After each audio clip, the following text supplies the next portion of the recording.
In our lesson today, we're going to be wrapping up our series on the book of Ecclesiastes. Over the last several weeks, we've been going through and just really hitting some highlights from the book of Ecclesiastes to see what is the message of the book. What is it that we need to learn and take from it as we look at what the wise man was writing, as he was looking at his experiences and what he was seeing and what he was learning, and ultimately what he is teaching to us in this book. As we've seen this from the start of the book, he recognized that despite everything that he was seeing and everything that he was experiencing, that there's nothing new under the sun. That we have, as we look at our life, we think of things as being new and different and unprecedented. And from our experience, it may seem that way. But in reality, the problems and the other things that we experience in life are what others have experienced in times past throughout history, maybe taken a different form, but it's all basically the same. There's nothing new under the sun. We've seen how he realized that life is filled with vanity and striving after the wind, that through all of the effort and everything that we do, ultimately, we're going to be gone. The things of this life are going to be left to someone else. And all of our effort is really going to come to nothing. We've seen that he recognized what we can easily see looking at the world around us, that the world is filled with evil. There are a lot of problems that exist in the world. He recognized this. And we can see that as we look at the world around us. And so the first three lessons, as we've gone through those, it's a pretty depressing picture. But this is what a lot of people eventually at some point come to the realization that, well, life seems to be meaningless. It doesn't seem like it really matters. And there are all of these problems. There's all this evil in the world. So the wise man told us that we need to enjoy what is good in this life. Enjoy the blessings that we have. Make the most of our life. Make the most of our time here. To work hard and do the best we can. Enjoy the blessings that God has given us here. That's a lesson for us to take from this. But while we are to do that, we need to recognize that our life here is short, that death is inevitable. And that's what he talked about, that we are all headed for that final end, that we will pass from this life. And so what's the point? What's the point in all of this? His point that he is making throughout this book, what he's leading up to, is what he gets to at the very last part of the book, in Ecclesiastes chapter 12, verses 13 and 14.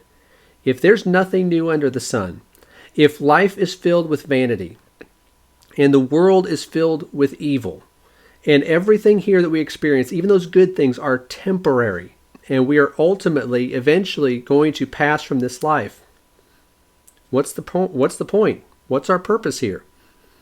He explained that in the last two verses. This is what he finally concluded. As he looked at everything, he looked at his experiences, he evaluated everything. What was his conclusion? Ecclesiastes 12, verses 13 and 14. He says, the conclusion, when all has been heard, is fear God and keep his commandments, because this applies to every person. For God will bring every act to judgment, everything which is hidden, whether it is good or evil. What is our purpose in this life? Ultimately, our purpose is to do what he says here, to fear God and keep his commandments. To fear God means we recognize who God is, that we have a reverence and a respect for him. And understanding that God is our creator, God is the one who blesses us and sustains us here in this life, and the one who provides hope for us. Fear God and keep his commandments. Do his will. Follow his word and what he has instructed us to do. And the reason why we do this, he says that God's going to bring every act to judgment. We will be held accountable for what we have done and how we have lived this life here. Whether we have looked to God and followed him, or we've allowed the distractions of the world and really the depressing nature of our existence here under the sun to cause us to turn away from Him rather than turn to Him and the hope that He provides. Fear God and keep His commandments. And when we look at this purpose, this responsibility that we have, that's really the most important thing. That's really what it all comes down to. So the wise man, as we look at the book of Ecclesiastes, and again, we've really just scratched the surface in this series of lessons. But when we look at the book of Ecclesiastes and the primary message of it, he's explaining to us that this life is not all there is. And thankfully, this life is not all there is, because if it was, that would be pretty depressing. We wouldn't really have anything to hope for, because ultimately, all of it's going to be gone. But we do have something to look forward to. We do have a purpose. We do have a reason why we are here. And it's to follow the will of God. So as we look at the world around us, we see the problems, we see the evil that exists around us, we see the temporary nature of all of this, and even our own lives. We know we're not going to be here forever. We recognize that. So what should we do? We need to remember what our purpose is: to fear God and keep His commandments. If we will do that, then we can look forward to something that is far better than anything we could hope to gain in this life. Because he said earlier in Ecclesiastes chapter 8 and verse 12, so you think about a lot of people, how they look to the wicked. They see the people who have rejected God and how they seem to be prospering. They seem to be doing well, at least from what we can observe. Although those who seem to be doing well still experience what Solomon wrote about here in the book of Ecclesiastes. But we look at them and we see, well, they've rejected God, and look how good their life is here, at least how it appears. Notice what he says in Ecclesiastes chapter 8 and verse 12. Although a sinner does evil 100 times and may lengthen his life, still I know that it will be well for those who fear God and fear Him openly. No matter what happens here, and life is not going to be fair.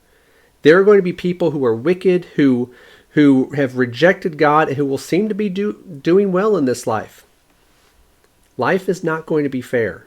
God has never promised us that life will be fair, but He has promised us, if we fear Him and we keep His commandments, we do His will, we follow His word, He's promised us that He will reward us. We do have hope.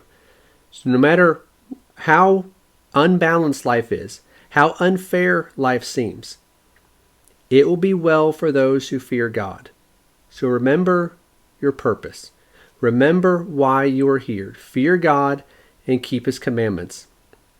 This is what we've been put here to do. So let's not lose sight of that. Let's not allow other things to distract us, but instead fear God, keep His commandments.